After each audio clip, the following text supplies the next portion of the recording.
પ્રેમ એક જ થાય, 25 ના થાય. આ શું ખોટું? સાચી પ્રીત એક જ જગ્યાએ થાય.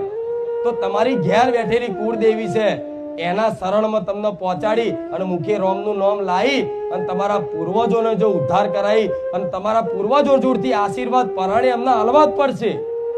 કોઈ તળિયાનું દુઃખ હશે ને, તળિયાનું એના કોઈ દેવ હશે ને, તળિયાના ગોગા મહારાજ હોય, જગ્યાની મેરડી હોય, કોઈ શિકોતર હોય, કોઈ ચૂડેલ હોય કે ભૂત હોય, કોઈ આત્મહત્યા કરીને મરી ગયું હોય, બધું હોય છે.